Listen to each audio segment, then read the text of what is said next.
хавдар судлалын үндэсний төвийн одоо удирдлагууд имжимлэгийн ажилчтайгаа хамтраад энэ хавдар судлалын хавдрын эсрэг үндэсний одоо төлөвлөгөөг боловсруулж ажиллаж байгаа. Үндэсний хэмжээний голлох 5 одоо тохиолдол өндөртэй байгаа 5 хавдрын чиглэлээр үндэсний багууд байгуулагдаад бид нар цаашдаа энэ хавдраасаа яаж сэргийлэх юм бэ? Яаж илрүүлж онцлох юм бэ? Эмчилгээг тухайн амьдарж байгаа бус нутагт хэрхэн яаж өргөжүүлж хүргэх юм бэ гэдэг үндэсний хэмжээний төлөвлөгөөг гаргасан. Одоо бэлэн болж байгаа. За одоо 3 дахь ирж энэ туяа эмчилгээний асуудал. Туяа эмчилгээний хүртээмжийг яаж сайжруулах вэ гэдэг асуудлыг ярьж байна. Туяа эмчилгээний хүртээмж яг бодит байдал амьдрал дээр иргэдэд одоо үнэхээр тааруу байгаа. Гэхдээ манай хавдар судлалын үндэсний төв эмч ажилчид туяа эмчилгээний засгийнхан энэ дээр бол юм уу ажиллаж байгаа төлөвлөгөө муу байна гэж би бол ерөөс огтхон бодохгүй байгаа. Өнгөрсөн хугацаанд хийж хэрэгжүүлсэн нэвтрүүлсэн техник тоног төхөөрөмж ингээд усан үйлчлэгээ иргэдэд одоо нэмэгдүүлсэн байдал бол энэ дээр эмч эмнэлгийн ажилд бол хангалттай ажилласан байна гэж би харж байгаа. Ер нь бол эрүүл мэндийн сайдын хувьд арай өөр том бодлого ярьж явах хэрэгтэй. Гэхдээ өнөөдөр яг бодит нөхцөл байдал дээр одоо энэ зүйлүүд рүү анхаарлаа хандуулахгүй бол яг эмнэлгийн тусламж үйлчилгээ өнөөдөр хавдрын асуудал манай улсад үнэхээр тулгуурласан асуудал болсон байгаа учраас ажил авсан цагаас хойш 7 сард эрүүл мэндийн сайдаар томилогдсноос хойш л энд анхаарал хандуулж байгаа. Хамгийн их нь хавдар судлалын үндэсний төв дээр хийж ажилласан. Хавдар судлалын үндэсний төв гэдгээ бас манай энэ хавдар судлалын үндэсний төвийн удирдлагууд сайн ойлгож ажиллах хэрэгтэй. Үндэсний төв гэдэг бол үндэсний хэмжээнд бодлого үйл ажиллагаагаа явуулах хэрэгтэй. Үндэсний хэмжээнд тусламж үйлчилгээгээ яаж өргөдөх вэ? Үндэсний хэмжээнд боловсон хүчнийг яаж хангах вэ? Цаашдаа Монгол улсын үндэсний хэмжээнд хавдрын тусламж үйлчилгээ яаж сайжрах ёстой? Хавдраас бид нар яаж сэргийлэх ёстой? Хавдрын эрт илрүүлгүүд яаж хийгдэх ёстой? Энэ бодлого бол үндэсний төвөөс гарах ёстой. Хавдар судлалын үндэсний төв өнөөдөр эрүүл мэндийн яамд ийм бодлого үйл ажиллагаа хэрэгжүүлмээр байна гэдэг энэ зүйлүүдийг ярьж явах ёстой. Одоо ингээд бид нар туяа эмчилгээний тусламж үйлчилгээг сайжруулахад бид нар өнөөдөр ажиллаж байгаа эмч эмнэлгийн ажилчдынхаа цалин мөнгө урамшууллыг яаж нэмэгдүүлж бид нар тусламж үйлчилгээнийхээ хүртээмжийг нэмэгдүүлэх юм бэ гэдэг асуудал ярьж байгаа шүү. Түүнээс ч тусламж үйлчилгээгээ нэмэгдүүлээ. Та нарт 2.1 дахин нэмэгдүүлэх боломж байна. Энийгээ шийдгээд бүх гарц гаргалгаатай нь ярьж байгаа. Өнөөдөр энийг ингэж нэмэгдүүлж чадах юм бол энэ чинь ажиллаж байгаа эмч эмнэлгийн ажилчдыг цалин мөнгө нэмэх. Энэ тусламж үйлчилгээг үзүүлж байгаа хавдар судлалын үндэсний төвийн орлого нэмэгдэж байгаа. Ашигтай байна. Тэгээд иргэд нь тусламж үйлчилгээгээ чирэгдэл багтаагаар авах энэ боломж өргөж байгаа. Бүх талдаа ашигтай хөлбөр. Ганц эрсдэлтэй зүйл юу гэхээр эрүүл мэндийн даатгалын санд 15 тэрбум төгрөгний одоо нэмэгдэл гарч байгаа. Гэхдээ бидний бодлого цаашдаа нэн шаардлагатай тусламж үйлчилгээгээ санхүүжүүлэх рүү эрүүл мэндийн даатгалын сангийн санхүүжилтийг угаасаа чиглүүлнэ. Тийм учраас өнөөдөр ард иргэдийн зайлшгүй шаардлагатай байгаа хор тавдрын үед хийгдэж байгаа туяа эмчилгээний тусламж үйлчилгээ хүртээмжийг сайжруулах энэ бодлогыг ярьж яваа. Энэ боломжийг одоо хэрхэн яаж ашиглаж энэ аппаратныхаа өндөр өртөгтэй шүү дээ тийм үү? 3 аппарат гуруулаа нийлээд одоо хэдэн 10 тэрбум байна. Бид нэр эхлээд байгаагийнхаа ашиглалтыг сайжруулчихъя. Тэгээд тэр нь хүрэлцэхгүй бол дараагийнхаа аппаратны асуудлыг ярих ёстой. Бид нэр үндэсний хэмжээний туяа эмчилгээний одоо стратегийг боловсруулнаа. Ингэжээж бид нар дараагийн туяа эмчилгээний аппарат ер нь хаана байрлах ёстой бэ? Улаанбаатарт байх юм уу, орон нутагт байх юм уу? Ингэж цаашдаа бид нар ер нь төлөвлөгөөтэй хөгжил бас бидэнд хэрэгтэй. Өнөөдөр манай улсын хувьд бол одоо бас тийм хүндрэлтэй биш. Харьцангуй хүн ам цөөхөн. Хамгийн гол нь дархаа бутархаа одоо дархмал амьдрдаг учраас энэ онцлогтоос таарсан үндэсний хэмжээний бодлогоо бид нар хийж хэрэгжүүлэх хэрэгтэй. Туяа эмчилгээ үнэхээр зөвхөн энэ хавдар судлалын үндэсний төв дээр л хөгжөөд байхад болох юм уу? Нөгөө баян хөлгийн дорнодын хязгаараас хавдар судлалын үндэсний төв дээр ер нь ирсээр л байх юм уу? Туяа эмчилгээ зөвхөн энэчнээ хийгзээр л байх ёстой мó? Нэг бол баруун зүүн бүстэй нэг байх ёстой мó? Энэ өндөр үнэтэй торон төхөөрөмжийг бүсүүдэд байрлуулаад тэгээд ашиглалт нь өгөөж нь өндөр байж чадах юм уу гүм үү? Энэ бүгдийг бид нар тооцоо судалгаатай үндэслэлтэй хийх ёстой. Гэхдээ өнөөдөр ард иргэдэд яалтчгүй хавдрын тусам үйлчлэгийг сайжруулах, тэр дотроо туяа эмчилгээний хүртээмжийг сайжруулах зайлшгүй шаардлага байгаа учраас бид нар богино хугацаанд энэ хүртээмжийг яаж сайжруулж болох вэ гэдэг бодлогоодыг хийж яваа. Тэр маань өнөөдөр байгаа аппаратаа ашиглая, байгаа аппаратныхаа ашиглалтыг сайжруулъя гэдэг нэгдүгээр бодлого. Хоёрдугаарт манай улсын хэмжээнд нэг улсад ороод ирчихсэн нэг аппарат байна гэж. Тэрийг яаж ашиглах вэ? Тэрийг төр хувийн хвшлийн түншлэлийг хүрээд бид нар яаж ашиглаж болох вэ? Манай улсад байх ба аппарат юм байна одоо. Cyberknife.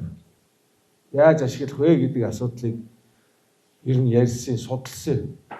Богино хугацаанд байршуулад богино хугацаанд боловсон хүчнийг бэлдчих боломж юу байна гэж.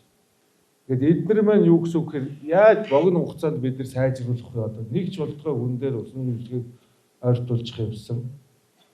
Гадагшаа явуулахгүй их орондоо Монгол улсад нэг хэмжилдэг болгочих явсан гэсэн ийм бодлого үйл ажиллагаанууд явж байгаа шүү.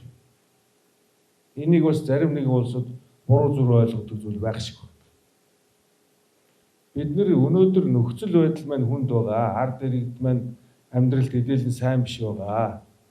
Тэрэн дээрээ нэмээд эрүүл мэндээс болж ядуурл өртөж байгаа, гадагшаа явж байгаа эмнэлгийн тусламж үйлчилгээ авж байгаа. Тэрнээсээ болоод одоо хамаатан саднараа бүгдөө амьдрал ахуйнд ордож байгаа ийм зүйлүүд цөөнгүй байгаад байгаамаа. Тийм учраас бид нар богино хугацаанд яаж асуудлуудыг шийдэж ажиллаж болох вэ гэдэг зүйл дээр тооцоо судалгаануудыг хийж ажиллаж байгаа. Өнөөдөр хавдар судлалын үндэсний төв дээр орон нутгаас ирж байгаа нийт үйлчлүүлэгч орон нутгаас ирж байгаа хүмүүс биш. 70-80% тухайн амьдарж байгаа орон нутгатаа тусламж үйлчлэгийг авчих боломж байж шээ. Маш жижигхэн асуудлуудаас болоод наашаа Улаанбаатар руу ирдэг. Хим эмчилгээгээ хийх гэж. Хүний нөөцийн бодлого нь тодорхойгүй. Хүний нөөц нь хангахчаар торон төхөөрөмж нь байхгүй. Эрен цөөхөн хэдэн сая төгрөгийн асуудал. Бүгдийг шийдээд өгөхөр хавдрын дараах хим эмчилгээний дараах нэг хэдэн шинжилгээнүүдийг хийх гэхээр ганц нэг аймагт хийж болдоггүй ингээд өндөр өртөг уралж бодисын зардал гараад байдаг гэдэг. Сая хавдар судлалын үндэсний төв дээр ажиллаад туяа эмчилгээний хүртээмжийг яаж нэмэгдүүлж болох талаар ийм тооцоолол хийлээ. Тэгээд энэ тооцоон дээр болохоор юу гэхээр ер нь туяа эмчилгээний аппаратын ашиглалт ямар байна? Ер нь хавдрын дархалттай холбоотойгоор туяа эмчилгээний тохиоллын тоо, хэрэглээ ер нь ямар байх ёстой? Бидэнд ер нь хангагдаагүй хэрэгцээ ер нь ямар хөө байна гэдгийг ингээд онцлоо.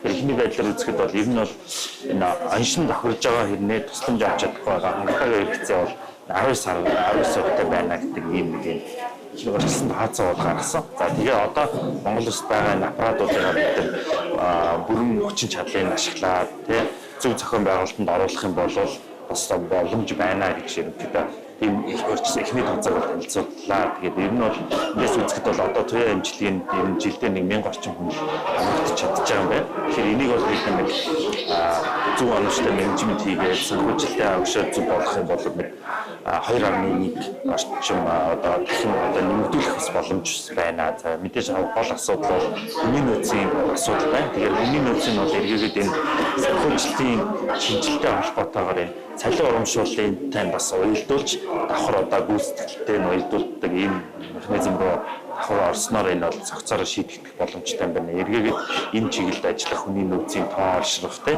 эргээгээд одоо ялангуяа энэ хамтар судалтай ярьж ажиллах ч гэдэг юм уу те иймэрхүү боломжууд байх юм байна гэж харж байна. Тэгэхээр ерөнхийдөө бол зөвхөн ерөнхийдөө даатгалаас эмнэлгүүдээс одоо тусламж үйлчлэгээр хөдөлж авахаас гадна эмнэлэг өөрөө тухайн ажил мэргэжлүүдийг яг ажлын гүйцэтгэл бүтээмж үүдэн үндэслээд бас цалинжуулах ингээд цаг зарах хэмжээ ивэл нөхөн амын тусламж үйлчлэгийн нэг хүртээ эмч тэг хэрэгцээ одоо нийцэх юм байна гэж харж байна. Монгол улс туяа эмчилгээ маань ерөнхийдөө нийт орох ёстой хүмүүсийн 18-аас 25%-ийг оруулж чадж байгаа юм.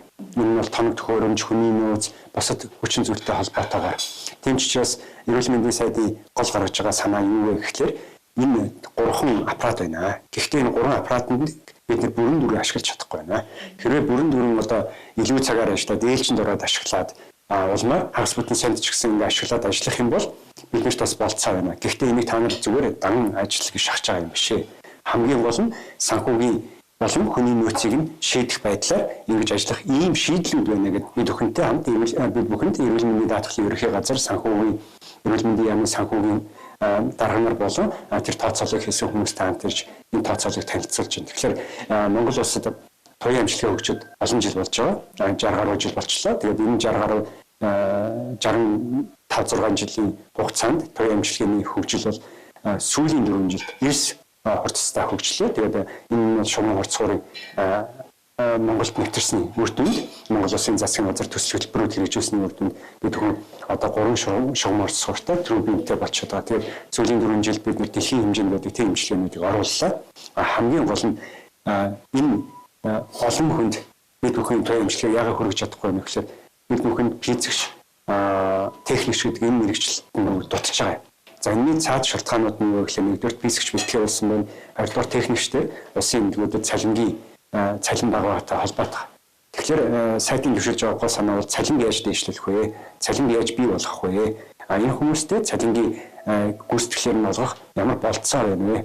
Та бүхэн даатгалаас ямар санхүүжилт авчина? Тэндээсээ энэ хүмүүстэй гүйцэтгэлийн тооцоод ямар санхүүжилт цалин өгч болох вэ? Ингэх юм бол улмаар техникч нар нэмэгдэх болцоо байна. Ингэснээрээ бид хүн нэгэнт хүнд хүрч чадахгүй байгаа аппаратууд байгаа гэж ярьж ахаар байгаа аппаратаа улам сайн ашиглаад ингээ олон хүний хүчээр аппаратаа 100%-аас илүү хувь ашиглаад ингээ ажиллахад болцоо байх юм байна гэдгийг бид бүхэн танилцуулаа. Ингээд энэ одоо санаачлаг албан даалгаврын дагуу хадвар судлалын институт ажиллаж туяа эмчилгээний хүртээмжийг нэгдүгээр дэвшлүүлэх, хоёрдугаар туяа эмчилгээнд ажиллаж байгаа хүний нөөцийг чадахжуулах, цалин хөлсдөр нь тодорхой урамшуул болон тооцоолыг хийж тэрийг хэрэгжүүлэх ийм асуудал бидэнд үлдчихэв. Ингэснээр хүний нөөцийн цалин нэмснээр хүний нөөцийн дутагдлыг техникч болон физикч нарын хангалттай хийснээр илүү даатгалаас орлого олох боломжийг бүрдүүлж байна гэж харж байна. Тэгэхээр энийг бид бүхэн 25 онд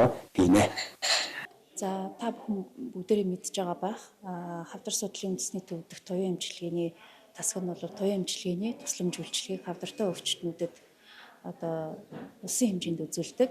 За 1959 оноос эхлээд анх туяа эмчилгээний тусламж үйлчилгээ эхэлсэн. За энэ хугацаанд бол одоо өмнө нь бол нөгөө зөвлөлт холбоотой улсын одоо тусламжтайгаар кобальт үсгэртэй аппаратуудыг ашиглаад эмчилгээ хийдэг байсан. За сүүлийн одоо өмнөх удирдлагуудын хүчин чармайлтаар өмнөх засгийн газрын бодлогын үр дүнд бол манад 3 шугам хурцгуур аппарат бол шинээр суйрлагдаад 2019 оноос хойш бол бид нэр 5 жилийн хугацаанд бол 5 шинэ технологиг бол нэвтрүүлээд маш эрчимтэй хөгжил явагдаж байгаа. Тэгэхээр зэрэг хоцрогдол бол технологийн хувьд бол харьцангуйгаар арилсан. Бид нар хөгжилтэй орнуудтай бол ойртож ирсэн байна. За хүний нөөцийн хувьд бол Монгол улс улсын хэмжээнд туяа эмчилгээний 10 эмч, за 1 зөвлөх эмчтэй, тэгээд 6 физикчтэй, юуны 9 техникчтэйгээр яг одоогийн байдлаар ажиллаж байна. За энэ бүрэлдэхүүнээрээ бол бид нар жилд бол 1000 хүнд бол туяа эмчилгээ хийх юм хүчин чадалтай байна. Гэхдээ техникч нарын хувьд бол 3 оронтой дутуу ажиллаж байна. Тэгээд ер нь бол цаашдаа туяа эмчилгээг өргөжүүлэх өшөө одоо хүртээмжийг нэмэгдүүлэхийн тулд хүний нөөцийг л нэмэх одоо ийм шаардлагатай байгаа нь бол харагдаж байгаа. Тэгэхээр зэрэг эрүүл мэндийн сайд, эрүүл мэндийн яамны бодлогын хэмжээнд бол туяа эмчилгээний одоо ажиллаж байгаа эмч мэргэжилтнүүдийн цалин нэмэгдүүлснээр одоо дутагдaltaй байгаа хүний нөөцийг одоо нөхөхтэй энэ хүний нөөцийг бүрэн хүчин чадлаар нь одоо ажилуулад аппаратуудаа мөн бүрэн хүчин чадлаар нь хэрвээ ажиллуулж чадах юм бол цаашдаа одоо хүртээмжийг 2 дахин нэмэгдүүлэх боломжтой байна гэж харж байгааг бол бид нар одоо ойлгож хүлээж авч байгаа. Аппарат бол бүрэн хэмжээгээр ажиллаж байгаа. Ер нь ихэнхдээ одоо сүүлийн үед нөгөө нэг нэвтрүүлсэн шин технологиуд маань нэлээд цаг зарцуулдаг учраас бид нар бол одоо яг ажлын цагаас хойшоо бол сунаж ажиллах тохиолдол зөндөө гарч байгаа. Тийм. Тэгэхээр зэрэг аппарат бол яг уртсгасан цагаар ажиллахад бол одоо боломжтой гэж үзэж байгаа. Хамгийн гол нь тэнд нөгөө хэвийн бас нөхцөлтэй байдаг учраас нэг хүн бол мэдээж 7 цагаас илүү ажиллах юм бол манай одоо хуулийн одоо юунд нийцэхгүй. Тийм болохоор ээлж болж ажиллах тийм боломжтой байна гэж бид нар харж байгаа. За манай туяа эмчилгээний 30-аад хүний 30 гаруй хүний бүрэлдэхүүнтэй баг. Бид бол нэгдүгээр бид нар энэ туяа эмчилгээ бол Монгол улс ганцхан хийж байгаа. Бид л хийхгүй бол одоо хэн хийх вэ гэдгээл хүлээн зөвшөөрчихсөн. За хоёрдугаар бид нар энэ шинэ технологиудтай маш их мотивац байдаг учраас хизээч одоо ачаалал их байна гэдэг юм уу те.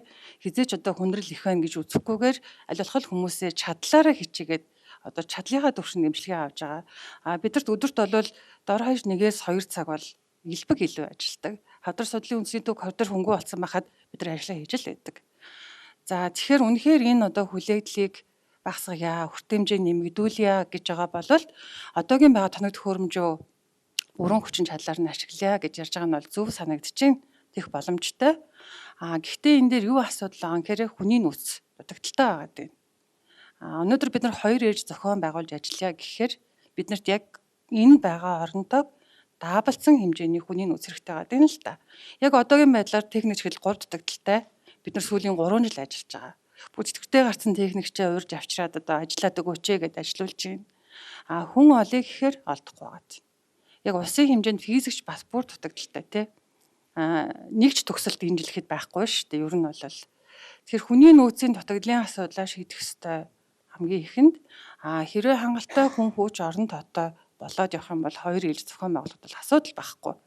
За хоёр дахь асуудал нь туяа эмчилгээний боловсон хүчин өнөөдөр хэнийг ч хамаагүй аваад ажиллаучдаг юм салбар бол ерөөсөө ч биш тий.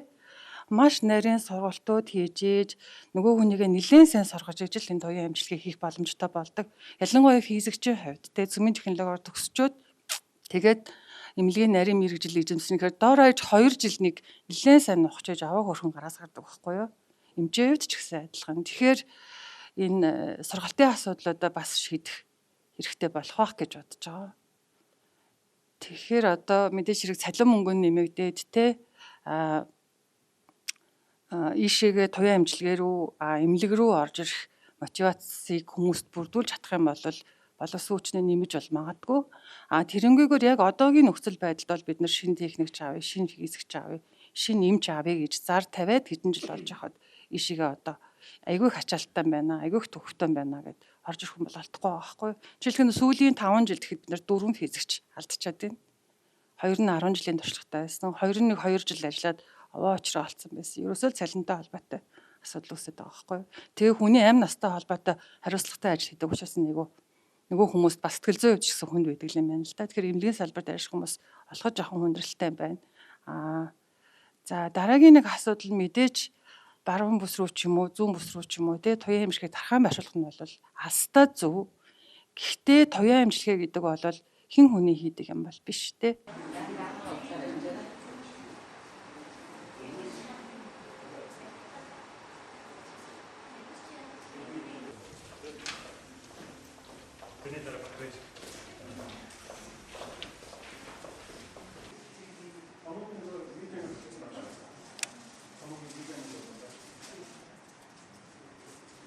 сая 10 сарын 9 сарын 10 сарын 11 үйл ачмын дараа манай хотод улсын санхүүгийн хувьд бол биш гарсан. Нэг өвчтөнд үзүүлэх эмчилгээний хугацаа нийт 12 эмчтэй, ахлах физикчтэй, цэцэрлэгийн хяналтын физикч инженертэй, за 4 физикч инженер, нийтдээ 6 физикч инженер.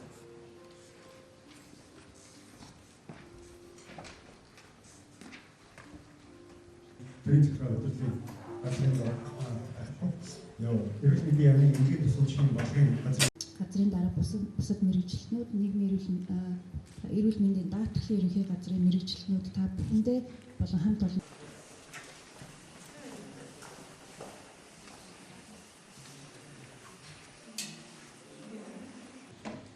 эрүүл мэндийн яамны даатгалын ерөнхий газрын даатгалын албан үеийн төр засгийн гүйцэтгэгч Марманда 21 он зүйлтэй.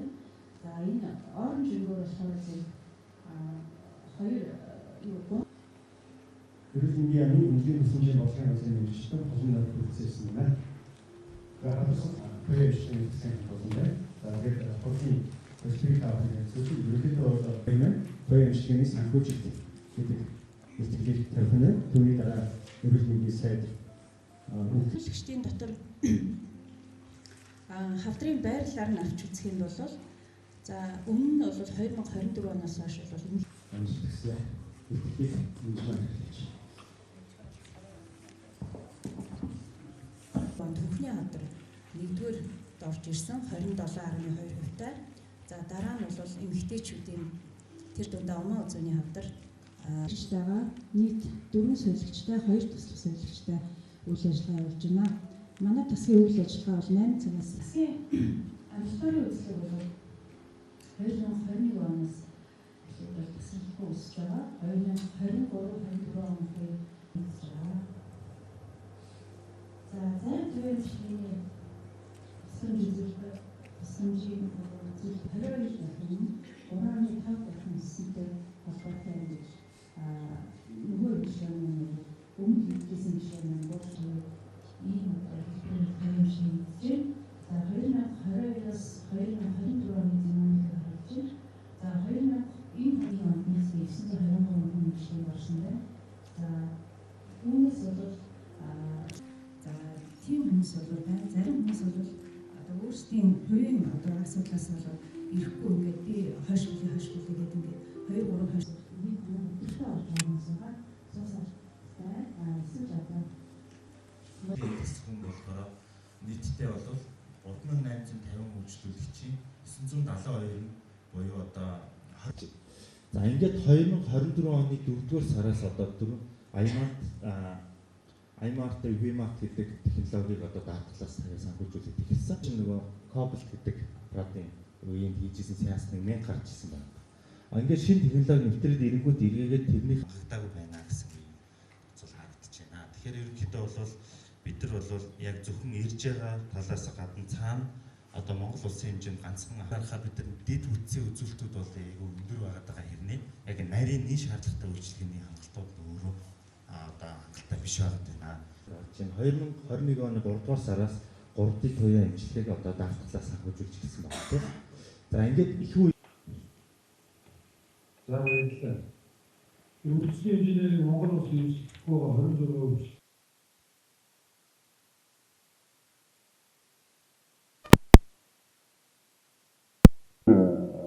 техник бүний байрлалтай сүүлийн 10-аад харгалгаа орсон. Үрдүг 100%.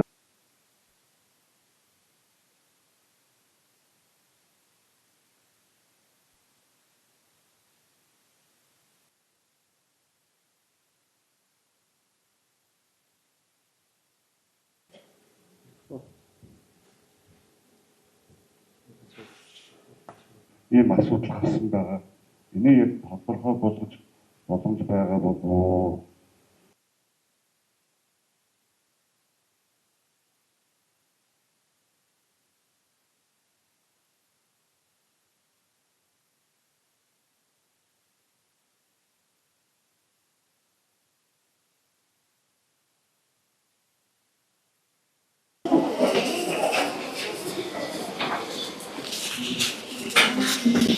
зөвлөгөөд одоо 40 орны авах болоо. Тийм, яг нь шийдвэр өгсөөр явсаар тэгээд 40 орны болж.